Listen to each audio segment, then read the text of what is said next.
예, 반갑습니다. 오늘 그 발제자들 두 분이 김장김치를 담그러 가셔갖고 발제물은 던지고 이제 김치를 한참 담그시는 것 같아요. 그러니까 그 집안에 이바지 하는 것 같아요. 오늘은 이제 재벌과 발전주의는 여전히 대한인간 역사에 이런 이야기들을 좀 해보려고 하거든요.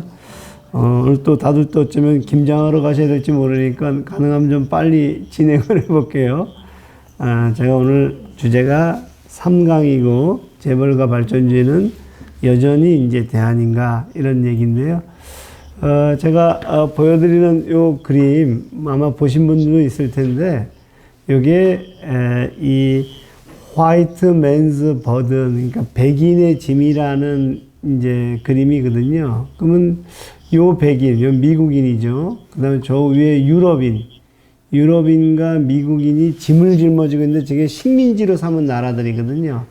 그럼 이 사람들은, 백인들은 뭘 하는 거냐면 제일 오른쪽 미국인 요 발밑에 보면 바바리즘, 야만이라는 거, 그 다음에 여기 이그노로스, 무지라는 거, 바이스, 악이라는 거, 이러한 것을 짐 짊어진 요 사람들이 그 땅에 닿지 않도록 자기네들이 대신 짐을 짊어지고 가는 건 거예요. 어디로 가냐면 제일 왼쪽 끝에 보면 시빌라이제이션 있잖아요. 그러니까 문명으로 데리고 가는 건 거거든요.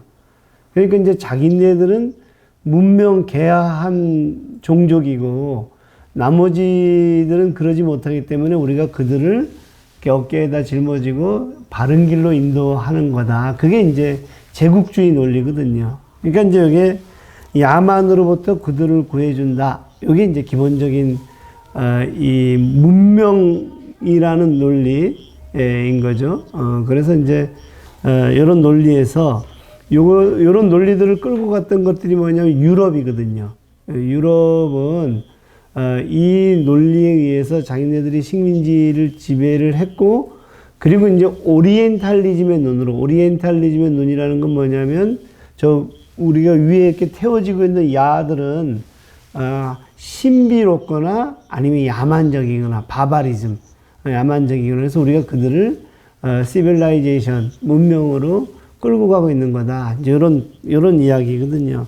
자, 그런데 요거 보시면 이제 문명에서 발전으로 이제 변화가 생겨요. 옛날에 유럽이 이 식민지로 삼은 나라와 민족들을 내가 이제 문명 개화로 이끌었다면 이제는 이제 디벨롭멘탈, 그러니까 이제 디벨롭먼트, 그러니까 발전으로 이끌겠다. 이렇게 얘기를 하거든요. 이때가 되게 되면 이 발전주의 담론이 주로 이제 나온 것이 언제냐 하면은 미국이 이제 패권을 장악하면서 60년대가 되면 이제 문명의 담론에서 발전의 담론으로 바뀌거든요. 이 발전이라는 말이 디벨롭멘트인데 사실 임프루브먼트라는 것과 디벨롭멘트가 이제 다른데, 임프루브먼트는 PROV, 임프루브 프로피트, 그러니까 PRO는 프로피트, 그러니까 이윤이죠. 이윤을 그러니까 IM이 이제 EN이죠. 인프루프한다. 그러니까 이윤을 극대화시키는 건 거다. 사실 디벨롭멘트는 그저 발전인데, 이 발전이라는 건 어떤 뜻이냐면 우리 안에 누구나 다 잠재적인 내재된 어떤 그 능력을 갖고 있거든요. 그러니까 이 도토리라든가 아니면 이런 어떤 그 씨앗들이 그 안에 이제 상수리 나무로 커가 이제 뭐가 있는 건 거예요. 이 어떤 이 잠재력이 있는데 그것을 이렇게 잘 발화시키는 것이 디벨롭멘트거든요. 디벨롭멘트는. 근데 이제 이 디벨롭멘트는 그런 뜻인데 실질적으로 임프루브먼트는 이윤을 극대화시키는 것이 디벨롭먼트다. 이렇게 이제 얘기를 한 건 거죠. 사실 다윈에도 보게 되면 다윈은 진화론을 얘기했는데 그 이후에 사람들이 다윈의 진화론이 아니라 진보론이다. 진보론은 뭐냐면 어떤 목적을 가지고 발전을 하는 것이 진보고, 진화는 그저 그 상황에 맞게 자기를 변화시키는 게 진화거든요. 그러니까 다윈은 진화론을 얘기했는데 사회 진화론자들은 진보론을 얘기했다. 거기에 우생학 같은 게 이제 들어오는 건 거죠. 마찬가지로 디벨롭먼트는 그냥 내재되어 있는 모든 자기의 역량들이 이렇게 발휘되는 건데, 임프루먼트는 뭐냐면 이제 프로핏을, 그러니까 이제 이윤을 극대화시키는 겁니다.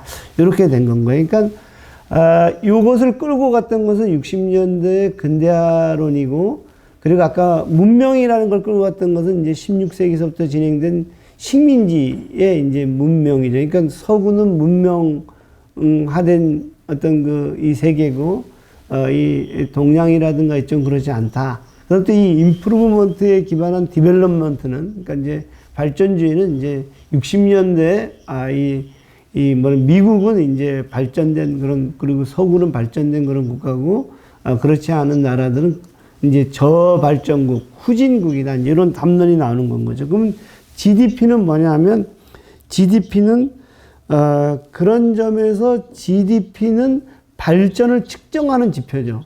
GDP는, 그러니까 국내 총생산인 거죠. 국내 총생산의 GDP는 이제 그런 것을 측정하는 건데, 그래서 자본주의는 이 GDP에 기반해서 임프루먼트, 이윤을 추구하는 것으로 무한 질주를 하게 되는데, 그러다 보니까 인간은 호모 이코노미쿠스, 경제적인 어떤 그 목적들을 가지고 가는 건 거고, 그리고 이때의 합리적인 것은 옛날에는 이제 문명 개화할 때는 하나의 인간의 어떤 본연적인 그런 것을 얘기한다면, 합리성이라는 것은 도구적인 거다. 어떤 거냐면 프로핏을, 그러니까 이윤을 극대화하는 건 거고, 그래서 최소 비용으로 최대 효과를 내는 건 거다. 그래서 아까 얘기한 대로 GDP라는 걸 가지고 이제 이 항에서 나가는 거죠. 그걸 올리기 위해서. 그래서 저는 이런 자본주의를 키클롭스라고 얘기하고, 키클롭스는 이제 눈 하나가 있죠. 이윤의 눈만으로 이 세상을 이제 하려고 하는 것이 키클롭스다. 자, 그런데 이 GDP, 그리고 디벨롭먼트는, 그러니까 임프루먼트는 과연 인간을 행복하게 할까? 근데 이 GDP라는 지표가 우리는 계속적으로 국민 뭐 1인당 몇만 불이냐 이런 걸 얘기하자는데, GDP는 불평등을 반영하지 않는다는 거거든요. 불평등을 반영하지 않는다는 것은 거기에 있는 모든 사람들의 소득을, 국내에서 만든 재화라든가 서비스 총소득을 n분의 1로 나누는 게 1인당 GDP니까, 사실은 어떤 사람은 엄청나게 많은 돈을 벌었고 어떤 사람은 거의 벌지 못하는데, 합치면은, 그리고 n분의 1로 나누면, 2분의 1로 나누면 GDP는 불평등을 볼 수가 없다는 건 거예요. 그리고 또 한 가지는 GDP는 자연을 그대로 놔두게 되면 GDP는 올라가지 않거든요. 그러니까 GDP는 자연을, 골프장이나 이렇게 만들어야지 GDP가 나오는 건 거고, 전쟁 같은 게 일어나면 GDP가 올라가거든요. 무기도 만들어야 되고, 엄청나게 많은 재화들이 이제 투자가 되고 서비스가 만들어지니까. 그러니까 이제 GDP라는 것은 윤리와 도덕과 아무런 상관이 없는 건 거죠. 무작정 재화 서비스가 나오면 되는 거니까. 그래서 이제 성장은, 그러니까 GDP를 중심에 둔 성장은 과연 인간을 행복하게 하겠느냐, 이제 그런 의문들을 던지는 건데, 아무튼 이제 근대가 되면서 근대화 이론은 디벨롭먼트, 발전에 기반을 해서 GDP의 측정 지표를 가지고 계속 달려왔다는 건 거예요. 자, 그래서 이제 이 식민지 시기의 문명, 아까 시빌라이제이션이죠. 그 다음에 1950년대, 60년대서부터의 발전, 디벨롭먼트죠. 디벨롭멘탈리즘은 사실은 이제 둘 다가 이분법이 있어요. 문명과 비문명, 발전과 저발전. 그리고 유럽이 주도했고 미국이 주도했다는 건 거예요.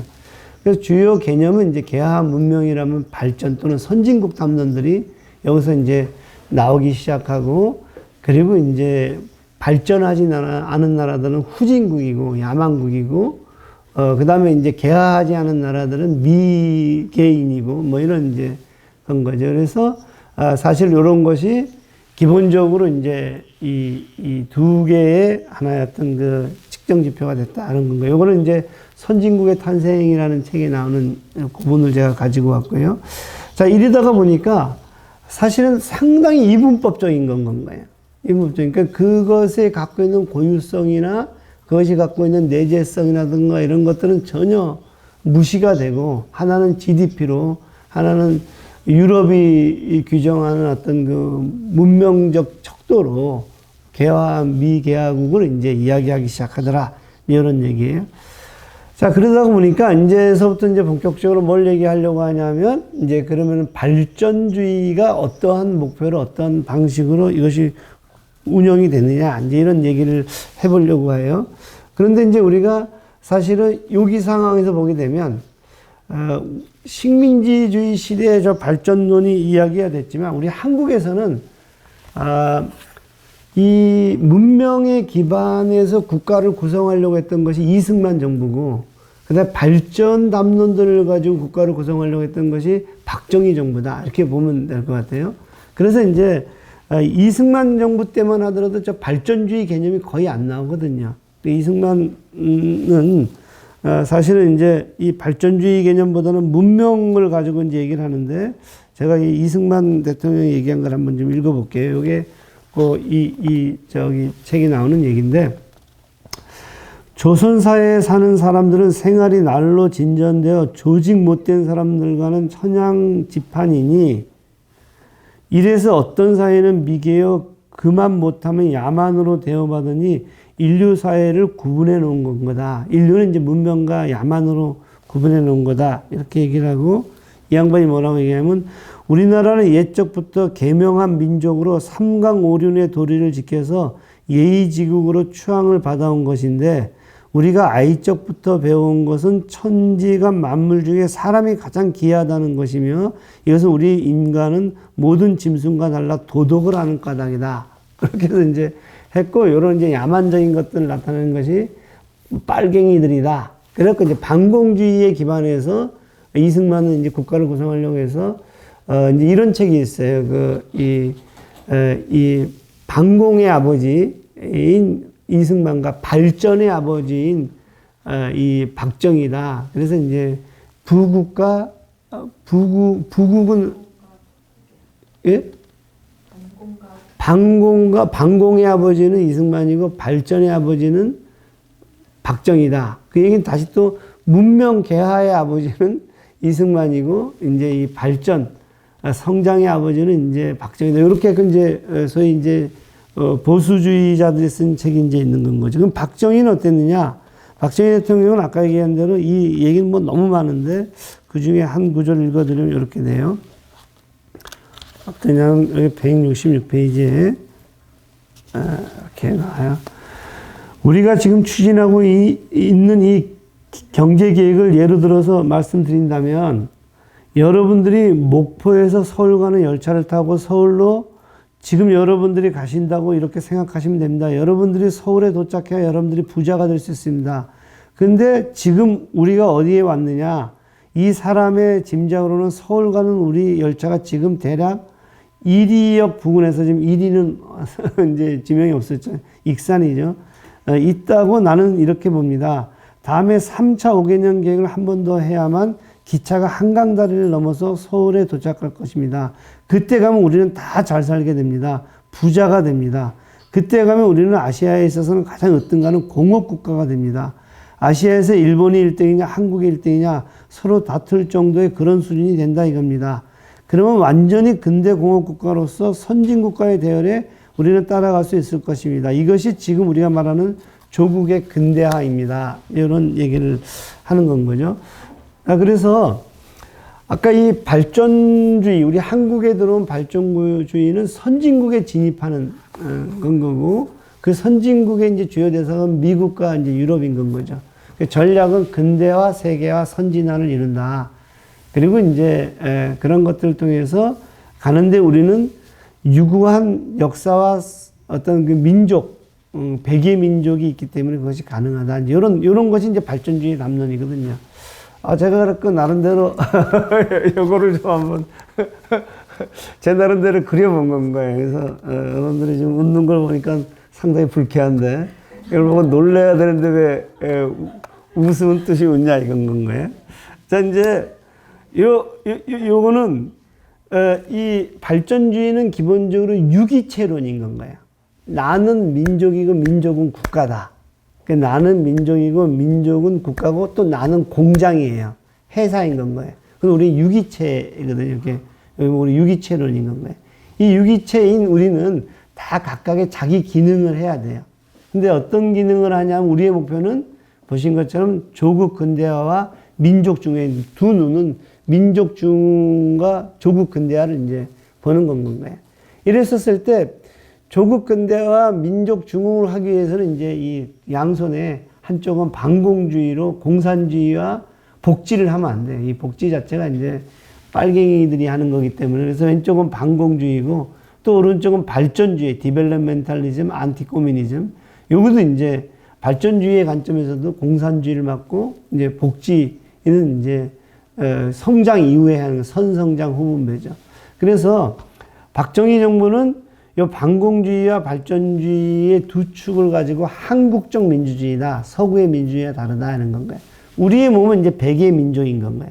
백의 민족이고. 자, 그러면 조국 근대화와 민족 중흥으로 해서 반공주의와 발전주의, 한국적 민주주의를 가지고 가는데, 이 백의 민족이 가는데, 그럴 때 이제 두 발로 걸어가야 되잖아요. 두 발로 걸어갈 때, 한쪽은 발전국가, 디벨롭멘탈 스테이트, 발전국가가 가고, 이게 이제 박정희 정부죠. 그리고 발전국가에 누가 있어요? 저기 관료들이 있는 거죠. 저기 개발 관료들 있고, 그 다음에 이제 오른쪽은 재벌이 있어요. 그러니까 발전국가는 재벌을 데리고 가는데, 국민들에게는 국민 총화를 외쳐요. 국민이 한데 하나가 되는데, 그리고 충효를 외치고, 또 오른쪽에 보면 재벌들에게는 재벌들 쪽에서 노동자들이 재벌 쪽으로 가게 되면 공장에 가면 근로자가 돼야 되고, 산업전자가 돼야 되고, 그 다음에 성장과 발전과 자기 개발을 해야 되고, 해사는 가족이다. 이런 걸 가르치거든요. 그래서 이제 우리가 얘기한 것이 민족 중흥의 사명을 타고 태어났고, 몸과 마음을 바쳐서 국가에 충성하고, 괴로우나 즐거우나 나라 사랑해라. 이런 얘기를 하는 것이 이게 유기체거든요. 자, 그래서 이제 노동자들은 근로자가 돼서 재벌 발 아래 갖고, 그 다음에 발전국가의 국민들은 국민 총화, 국가가 이제 원하는 것들을 하면서 우리의 주요한 목적은 이렇게 조국 근대화와 이 민족 중흥을 위해서 가야 된다. 이런 얘기예요. 자, 이게 조금 이해가 돼요. 그리고 나름대로 이걸 좀 잘 그려보고 싶긴 한데, 제가 못 그리는 게 아니라 시간이 없어가지고, 이렇게 이제 됐다, 이렇게, 이렇게 하고. 근데 또 다음 그림은 더 충격적인데, 충격적이에요. 그걸 지금 제가 얘기한 것을 다시 그려본 거예요. 이게 발전국가가, 이제 발전국가가 저쪽 선진국, 조국 근대화, 민족 중흥에서 이제 딱 재벌을 짊어지고 가는 건가요. 이 사람은 재벌을 짊어졌지 밑에 불평등이라든가 복지라든가 아니면 어떤 이런 노동이라든가 삶의 질이라든가 민주주의라든가 안전이라든가 이런 건 다 밟고 가요, 이렇게. 다 밟고 가는 거예요. 해결할 의지들이 없는 건가요. 그래서 딱 발전국가는 팍 짊어지고 하고, 그리고 이러한 것들이 잘 순항할 수 있도록 저 뒤에 보게 되면 국가보안법이라든가, 그 다음에 이제 여기 보시게 되면, 이제 이 권위주의, 권위주의 국가라든가 유기체로의 국민주의 개발 독재라든가 뭐 이렇게 이제 가고 있는 건 거죠. 자, 그러니까 지금 말씀드린 대로 요게 이제 딱 그 발전국가가 어떻게 이제 이 세상을 구성하려고 했는가, 그리고 목표는 뭔가 하는 것들을 잘 보여주지 않나 이제 이런 생각을 하고 있는데, 그래서 이제 국민들에게, 노동자들에게 이 발전국가가 갖고 있는 이 백의 민족의 어떤 그 재앙들을 다 이제 받아들여야 된다. 그렇게 되는 거예요. 요거는 이 말씀드린 대로 이랬었을 때 발전국가하고 아까 재벌하고의 관계거든요. 한국의 자본가들은 일제에서 태어나거든요. 일제에서 태어나니까 일제가 허용한 범위 내에서 이제 성장을 하는 건 거예요. 그러던 상황에서 일제가 사라졌었을 때 미군정이 들어오거든요. 미군정은 이제 적산이라는 것을 불화하고, 그래서 적산이라는 것을 누구에게 주냐면 일제 때 자본가들한테 주거든요. 그러면서 성장을 하고, 이승만 정부가 들어왔을 때는 이 원조 경제 있죠. 원조 경제로 들어온 것들도 이 자본가들한테 몰아주거든요. 박정희 정부가 들어왔을 때는 차관들, 그러니까 예를 들면 일본하고 이렇게 한일협정 맺으면서 온 차관이라든가 등등을 또 그 자본가들한테 몰아주고, 그러니까 이제 사실은 한국의 자본가는 서유럽의 자본가가 오히려 그 구체제와 싸우면서 권력과 싸우면서 성장했다면 한국의 자본가들은 이렇게 제국주의라든가 디벨롭멘탈 스테이트라든가 이렇게 하면서 굉장히 비대해지는 건 거죠. 그렇게 성장을 하게 됐다. 그래서 이것이 너무너무 이제 커가는 과정에서 이제 이런 얘기가 나오는 건 거죠. 이게 이제 조정래의 허수아비 춤이라는 데 나오는 건데, 요거를 한번 좀 그래도 한번 읽어볼까요? 누가 읽어보실 수 있어요? 우리 김진희 선생님 한번 읽어볼까요? 국민은 국가와 재벌의 노예다. 회장님, 사원들에게 그 존재는 어떠했던가? 살아있는 임금, 아니 그보다 훨씬 더 높은 살아있는 황제가 바로 회장님 아니었던가? 회장님은 엄연히 살아계시는 우리 일광그룹의 황제이셨다. 아니 하늘이셨고 태양이셨다. 그건 결코 과장도 안양도 아니었다. 일광그룹의 회장님도 손가락질 한 번씩으로 생계수단을 몰수하고 박탈해버리는 절대권을 언제든지 휘둘러 댈 수 있었다. 일광그룹의 19만 사원들은 남녀노소 지위고하를 막론하고 회장님 앞에서는 호랑이 앞에 토끼요 독수리 앞에 참새였다. 그 옛날 황제나 임금 앞에서 모든 신하와 백성들이 고개를 들 수 없었듯이 회장님 앞에서도 그 누구든 감히 눈길을 세울 수 없었다. 모든 사원들은 회장님의 기척만 느끼게 되면 먼 발치에서부터 벌써 허둥지둥 피해 서고 물러서기 바빴다. 그리고 자동차를 타고 지나갈 때도 허리가 반으로 접히는 절을 해야 했다. 그런 일사불란한 충성은 누가 가르치고 시켜서 하는 것이 아니었다. 해병대 신병훈련에 못지않게 호된 신입사원 연수에서도 그렇게 하라고 한 적이 없었고 주기적으로 실시하는 전체 사원 연수에서도 그런 말이 나온 적이라고는 없었다. 모든 사원들은 타고난 생존수를 그렇게 잘들 발휘하고 있었다. 조정래의 허수아비의 춤 중에서. 그러니까 이 디벨롭멘털 스테이트는 국민에게 군림했고, 그다음에 디벨롭멘털 스테이트의 엄호를 받았던 재벌은 이제 노동자들, 근로자들에게 이제 군림을 했고, 그거를 이제 좀 표현해주는 얘기거든요. 그럼 국민은 이제 어떤 논리들로 우리한테 얘기했느냐? 우리는 아까 그 문명의 입장에서 보기에는 우리는 훌륭한 문명을 가지고 있다고 보는 건가요? 백의 민족이죠. 그래서 조상의 빛난으로 우리는 가지고 있는데, 그리고 그런 이 땅이 외래의 민주주의와 공산주의, 아까 이제 개인주의 이런 것들이 들어올 때 우리는 피 끓는 힘의 철학, 민족중흥의 창조의 철학을 만들어야 된다.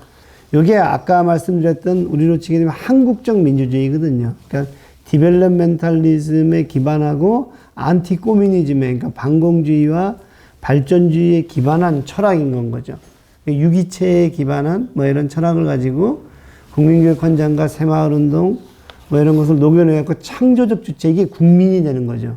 그리고 근로자가 되는 건 거고, 창조적 주체를 만들어서 조국 근대와 부국 강병을 만든다. 뭐 이런 것이 기본적으로 이제 디벨롭멘탈과 안티코뮤니즘이 반공주의가 가지고 있는 겁니다. 그래서 그 과정에서 이제 시민들은 지난번에 본 것처럼 이제 어떻게 되냐면 비판하면 안 되고, 정치에 개입하면 안 되고, 정치적인 발언하면 안 되고, 가난은 나라도 구하지 못하니까 네가 국가를 위해서 너 스스로 가난을 해결해야 되고, 성장을 추구해야지 분배를 요구하면 안 된다.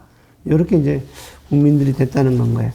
그래서 이제 그걸 다시 한번 제가 정리하면 우리는 민족 중흥의 역사적 사명을 타고 이 땅에 태어났다. 그래서 민족 중흥을 위해서 우리는 살고, 애국가 4절에 보면 이기상과 이 몸으로 충성을 다해서 괴로우나 즐거우나 나라 사랑해라. 그리고 이제 나는 자랑스러운 태그 앞에 조국과 민족의 무궁한 영은 몸과 마음을 바쳐서 충성을 다해라. 그러니까 이 사랑은, 우리가 배운 사랑은 이게 유기체에 대한 사랑이거든요. 너 왜 그러면 그렇게 그런 사랑을 베푸냐 했더니, 그것은 나는 민족이고 민족은 국가고 국가는 공장이니까, 회사니까 그런 것들을 해라. 이렇게 이제 우리는 배워왔다는 건 거예요. 그래서 그런 속에서 디벨롭멘탈리즘, 아까 얘기한 대로 이제 선진국 담론이 되고, 그리고 우리는 저항하지 않고 이제 순응하는 그런 삶을 했다. 그래서 디벨롭멘탈리즘을 이제 다시 한번 평가해 보면 기본적으로 단선적인 발전관이거든요. 그러니까 한 곳의 방향을 위해서 가는 건 거예요. 단선적인 발전관이고, 그 다음에 아까 GDP라는 측정 지표로 많은 것처럼 경제주의가 되죠. 그래서 인간은 호모 이코노미커스, 경제적인 존재가 되더라. 그래서 이제 우리 그 오래된 농담에서 보게 되면 그런 그 여성도 이 경제주의라는 관점으로서 여성의 주체성이 보장되기보다는 돈으로 이제 이 평가되는 건 거죠. 그래서 이제 말씀드리고 이번에 그 제가 우리 그 김영희 교수님 얘기 듣다 보니까 장애인분이랑 만났는데 장애인들이 제일 힘든 게 뭐냐면 주유소에서 주유하는 거래요. 왜냐하면 셀프 주유소가 늘어나니까 셀프 주유소를 못 한다는 거예요, 이분들이. 그러면 이제 장애인들이 거기서 이제 주유 좀 해달라 빵빵 누른데 나 장애인이니까 주유 좀 해달라. 그러면 이제 아우디라든가 벤츠를 타면 바로 나온대. 그 직원들이. 근데 이 차가 좀 이렇게 기종이 떨어지면 안 나온대요. 그러니까 우리가 뭐라 하냐면 장애보다 더 중요한 것은 장애라는 어떤 그런 것보다 더 중요한 것은 돈이다.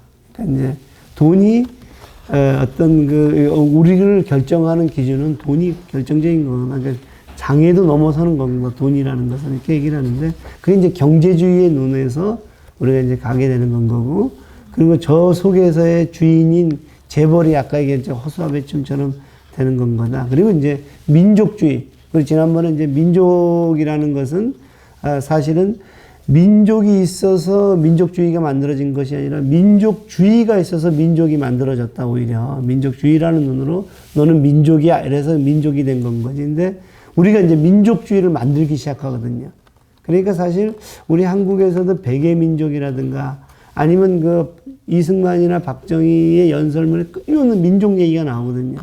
그 민족주의죠, 그게. 그게 진짜 우리 민족이라기보다는 그렇게 이제 민족주의를 해서 하나 유기체로서의 우리를 묶어내고, 그리고 이제 오리엔탈리즘은 혐오와 차별들을 상당히 당연시하고, 우리 안에 오리엔탈리즘이 와서 우리는 또 동남아라든가 뭐 이런 저발전국 또는 뭐 이런 것을 우리가 얘기하는 거 아니겠느냐. 이렇게 돼서 그 과정에서 노동자들에 대한 이미지를 적어라 했더니 거지 못 배운 자들, 장애인, 동남아 뭐 이런 게 나오고, 강도 사건 용의자 수배라는데 2010년에 전단지인데 보면 신장 180선가량의 노동자풍의 마른 체험. 그러니까 노동자풍이라는 게 도대체 뭐냐 이제 이런 건 거죠. 그래서 아까 얘기한 대로 근로자로서 종업원으로서 우리는 공장에 가서 그 산업전사로서 산업여군으로서 그러니까 반공주의와 맞서 싸우는 하나의 전사가 돼야 되고, 그 다음에 이제 그 회사에 가면 또 하나의 가족이니까 너는 유기체적인 하나의 존재로서 함께 조화롭게 해야 된다. 이런 거라면 이쪽은 이제 노동자라면 생산의 주역이고 민주화의 주체고 계급 갈등과 타협을 할 수 있는 존재다. 그래서 우리는 노동자들을 계급으로 조합원으로 호명하기보다는 개인으로 근로자로서 이제 호명해 왔다. 이런 얘기고요.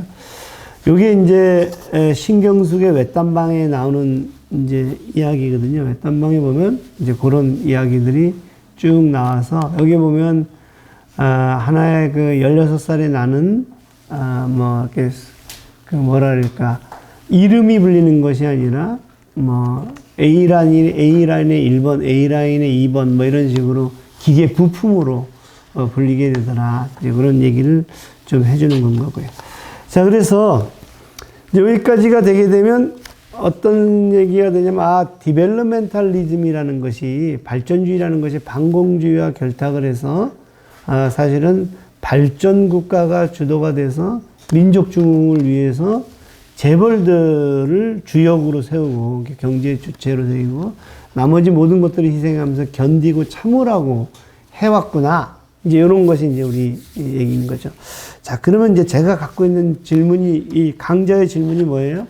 강자의 질문이 재벌과 발전주의는 여전히 대안인가, 유효한가? 제가 나름대로 좀 고민한 거를 좀 말씀드려 보면, 저는 이제 발전 국가는 사라진 것 같은데, 발전주의는 남아있다 이런 생각을 좀 하는 건가요? 발전 국가는 사라진 것 같은데 발전주의가 남아있고, 그리고 발전주의는 국가 속으로 들어간 것이 아니라 개인의 내면으로 다 들어갔다. 이런 생각을 좀 하는 건 거예요. 그래서 그게 이제 능력주의로 이제 나타나고 있는 건 거다. 이런 얘기를 하는데 이제 그런 맥락에서 얘기를 해볼게요. 자, 발전주의는 세계화를 만나거든요. 이게, 저희 누구죠? 김영삼 정부가 이제 세계화를 만나면서, 우리는 이제, 새로운 변화된 시대에 세계화에 적응을 해야 된다. 세상은 바뀌었다. 디벨롭멘탈 스테이트는 그가 끌고 가는 것이 아니라 디벨롭멘탈 스테이트는 우리의 자본이 세계로 나갈 수 있도록, 그리고 세계의 자본들이 들어와서 우리가 경쟁할 수 있도록 문호를 개방해야 된다. 이게 이제 세계화 담론이거든요. 그 세계화 담론은 사실은 발전주의를 폐기한 것이 아니라 발전주의를 변화된 상황에서 잘 적응하려고 이제 만들어낸 거다. 이렇게 이제 보고, 그런 세계화 담론을 통해 갖고 이제 재벌은 자유를 얻게 된 거죠. 그러니까 재벌은 저는 두 가지 점에서 자기에겐 좋은 기회가 있는데, 그전에는 이 무조건적으로 지원해줬던 디벨롭멘털 스테이트가 있어서 좋았지만, 민주화가 되고 나서는 디벨롭멘털 스테이트가 너무 자기네들을 강제하는 건 거예요. 민주화가 되니까 국가가 물러가거든요. 시민사회가 부상하고. 그 시민사회가 부상함과 동시에 자본도 해방을 얻거든요. 그러니까 이제 재벌은 더 이상 국가가 통제하기 힘든 상황에 간 데다가, 그 다음 이제 세계화가 이루어지니까 자본은 이제 국경을 넘어서 마음껏 나가기 시작하거든요. 그런 점에서 보게 되면 발전주의는 사라진 것 같지만 사실은 발전주의는 오히려 세계화라는 변화된 환경들 속에서 자기를 이제 하려고 하는 건구나 그랬고요. 그러면 이제 복지는 어떻게 될까? 복지는 어떻게 되냐면, 이게 생산적 복지라는 형태로 살아나거든요. 생산적 복지는 뭐냐면, 그전에는 복지를 금기시했다면, 이제는 뭐냐면 복지도 생산에 써야 된다. 이게 생산적 복지인데, 문제는 뭐냐면 저 생산적 복지라는 담론은, 사실은 이제 서유럽의 제3의 길론에 이제 기반해 있고, 더 놀라운 것은 DJ 정부나 어떤 이 노무현 정부에서 저게 살아났다는 건 거예요. 그러니까 제 얘기는 뭐냐면, 지금 현재 이 발전주의는 한편에서는 우리 한국에 있어서의 소위 그 얘기하는 지금 국힘으로 대변되는 그 이전 정권에서는 세계화 담론으로 가고, 여전히 747, 세계 7이고 4만 불이고 그 다음에 7이 뭐죠? 아무튼 747 담론으로 계속적으로 진행이 됐고, 그 다음에 또 한편에서는 계속적으로 발전주의는 다양한 방식으로 이제 살아남더라. 그래서 제가 발전주의는 뒤로 숨었지 그림자는 오래 가고 있고 여전히 그 그림자가 가고 있다. 그리고 아까 제가 말씀드린 대로 개인 경쟁력, 내 발전, 자기 개발 뭐 이런 것들로 이제 국가는 어쩌면 사라진 것처럼 보이지만 발전주의는 다양한 자기의 DNA를 이곳저곳에 퍼뜨리고 있다. 이런 이야기들을 좀 하고 싶은 건가요. 요거 한번 보시면, 이게 이제 조국 근대화론과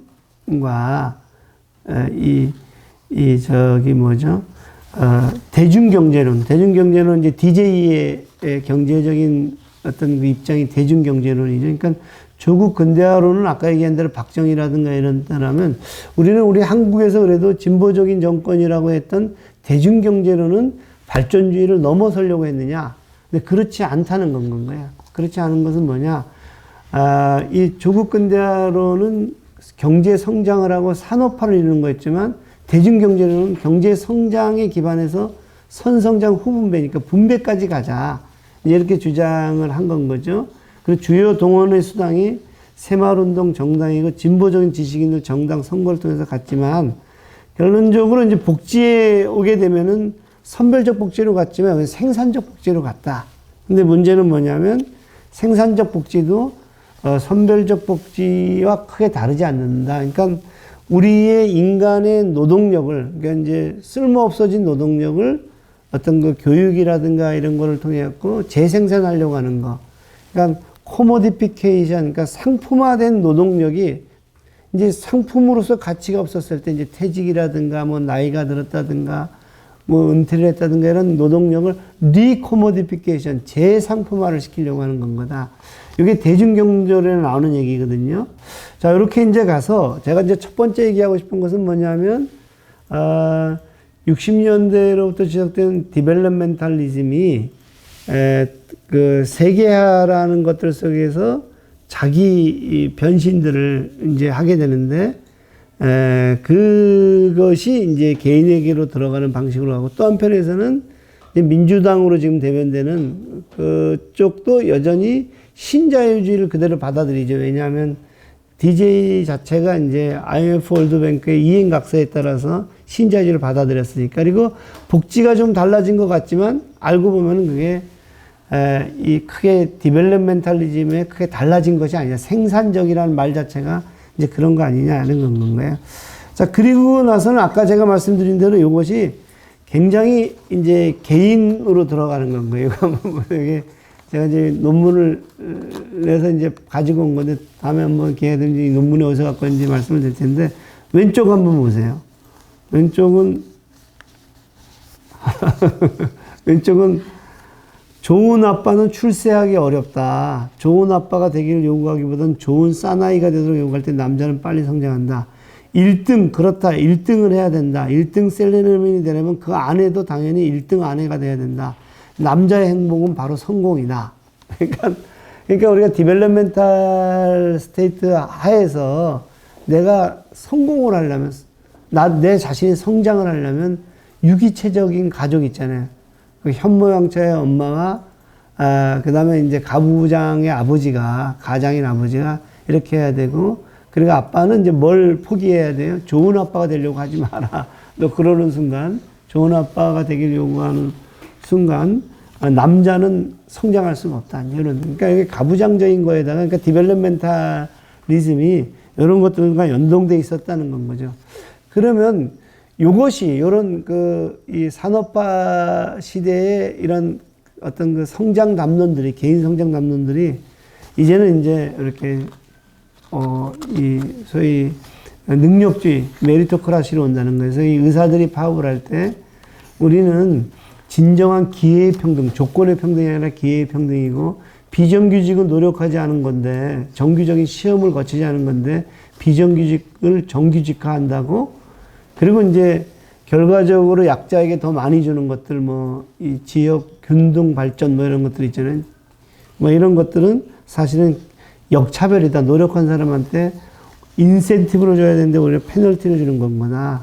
그래서 사실은 우리는 이 메리토크라시가 공정한 줄 알지만 사실은 공정하다는 것은 착각인데도 불구하고 이 공정하다는 것이라고 믿게 되는 것들은 디벨롭멘탈리즘, 아까 근면성실, 노력 뭐 이런 것에 이제 반영이 있다는 이런 얘기죠.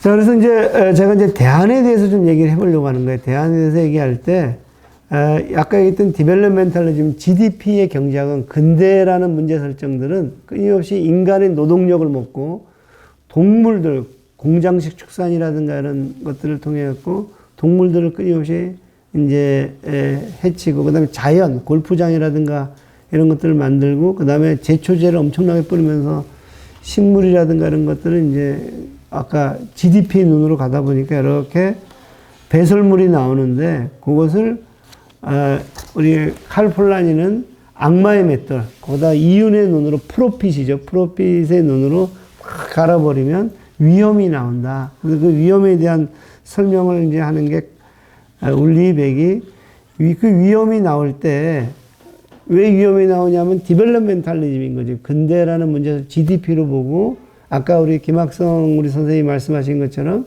계속적으로 이제 성장만을 보니까, 발전만을 보니까 이제 나오는데, 근데 그때 1%는 오히려 위험이 더 기회가 되더라. 위험이 오면 올수록 그걸 상품으로 만들어서 오히려 돈을 더 잘 벌더라.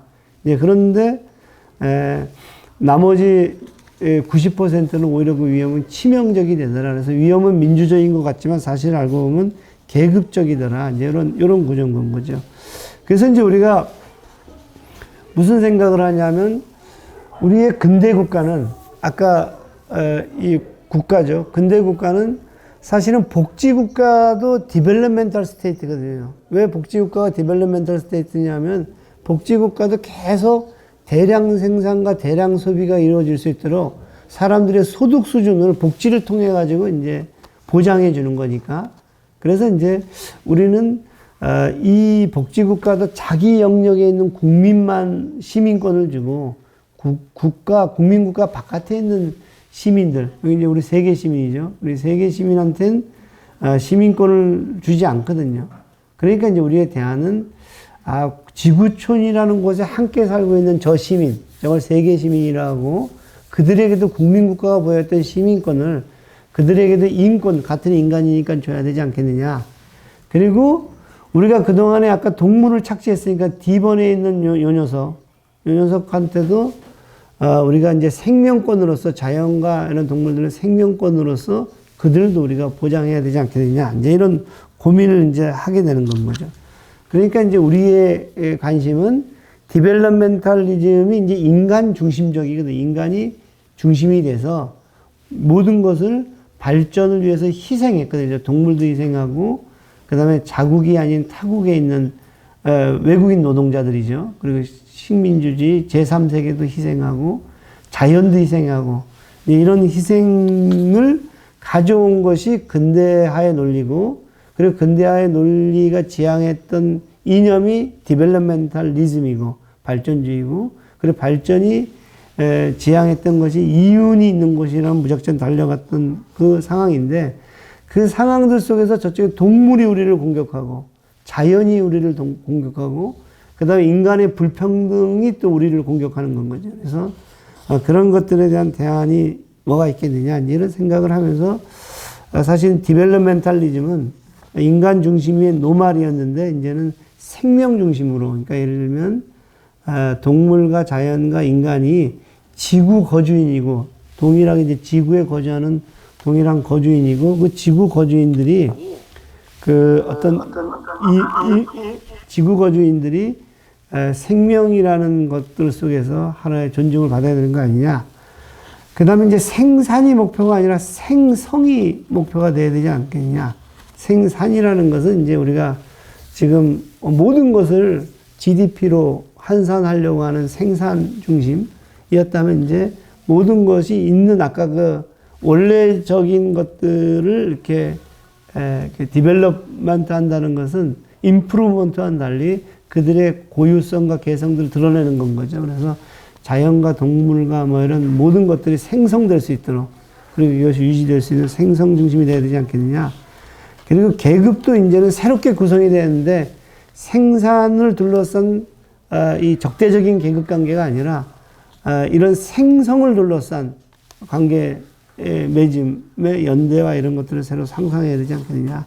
그래서 인간은 더 이상 호모 이코노미쿠스가 아니라 공동체에 참여하는, 그리고 그걸 통해 그 생성과 생명을 이야기하는 그런 어떤 그 호모 폴리티쿠스가 돼야 되지 않겠냐. 그래서 이제 노멀과 넥스트 노멀은 좀 달라져야 되지 않겠냐. 이런 생각을 저희가 이제 하게 되는 건 거죠. 자, 성장은 인간을 행복하게 할까? 디벨롭멘탈리즘은. 근데 그렇지 않다. 그래서 부탄 같은 데서 그 민족 총행복인가?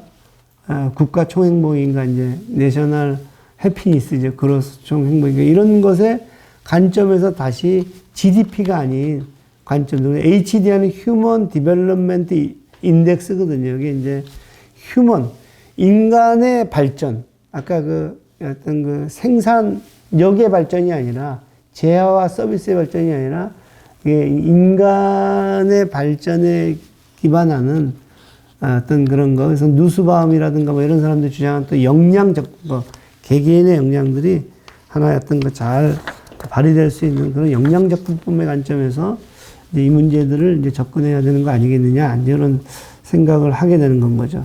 자, 그런 맥락에서 이제 오늘 얘기가 아까 제가 다시 얘기하면, 디벨롭멘탈리즘은 디벨롭멘탈 스테이트에 기반해서, 그러니까 발전국가에 기반해서 자본을 주체로 세우고, 그 자본이 주체가 된 속에서 인간과, 그러니까 노동자죠. 그 다음에 자연과 동물과 모든 것들이 악마의 메탈 속에 휩쓸려 들어갔거든요. 그것은 과연 우리를 행복하게 하지 못했는데, 늘 장밋빛 미래로 그렇게 발전 국가들은 너희들에게 같은 유기체니까 국가가 성장하면 너희들에게 뭔가를 줄 거야. 이게 이제 무슨 효과죠, 그게? 낙수 효과가 이제 될 거다라고 주장을 했지만, 사실은 디벨롭멘탈리즘은, 결국에는 엄청난 위험을 만들어내고 그 위험은 또다시 약자들에게 향하고 부는 계속 강자들한테 이제 쌓이고 뭐 이런 것들을 만들어냈는데, 이것이 거부되어야 되는데 문제는 뭐냐면 그 주체들은 사라졌거든요.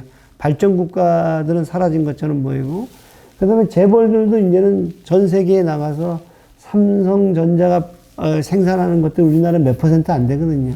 다 외주화됐고, 그래서 더 이상 민족 자본이라고 할 수 없고, 그 다음에 거기에 어떤 이 주식도 외국 자본들이 50% 넘게 이제 다 갖고 있는데도 불구하고 왜 우리는 여전히 발전주의라는 담론들 속에서 유기체론에 기반을 해서 이제 우리는 그래서 하는가 이런 건 거고, 또 그런 발전주의는 또 다시 우리 몸 속에 이제 스물스물 살아남아서 이제 우리는 거기 또 끊임없이 나를 발전시키면서 이 체제, 발전 국가가 만들어낸, 그리고 근대화가 만들어낸 이 체제 속에서 나를 이제 소진하고 이제 갈아서 내 스스로를 못하게 하는가, 이제 이런 질문들을 던지는 건 거죠. 그래서 제가 말씀드리고 싶은 것은 발전주의와 재벌은 여전히 유효한가?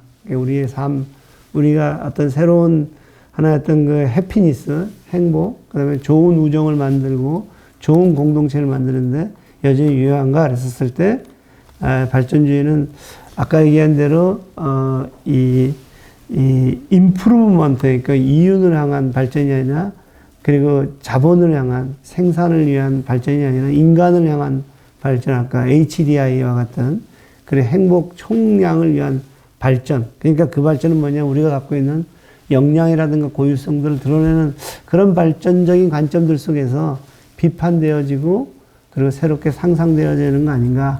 한국 사회에서는 이미 발전주의의 기존에 고유한 어떤 그 주체와 뭐 이런 것도 다 사라졌음에도 불구하고 발전주의가 남아서 새로운 발전 주체들을 끊임없이 재생산해내면서 우리들 그 하나의 유령 같은 발전주의에 이제 이 노예가 되어 있는 건 아닌가, 이렇게 말씀을 드리면서 이번에 아무튼 마지막 세미나가 우리가 갖고 있는 다음 시간이 가족주의죠. 지난 시간에는 공동체주의였고, 그 지난 시간에는 이제 반공주의였고, 그래서 우리를 둘러싸 칭칭 동여매고 있는 이 주의들이 과연 여전히 유효한지, 근데 이제 오늘까지 이제 보면 여전히 유효하진 않은데 여전히 우리를 지배하는 담론들이다. 그것은 상당히 변형을 하면서 다양한 방식으로 우리에게 이제 여전히 우리를 올가매고 있다. 이런 말씀을 드리면서 오늘 이야기를 마치겠습니다.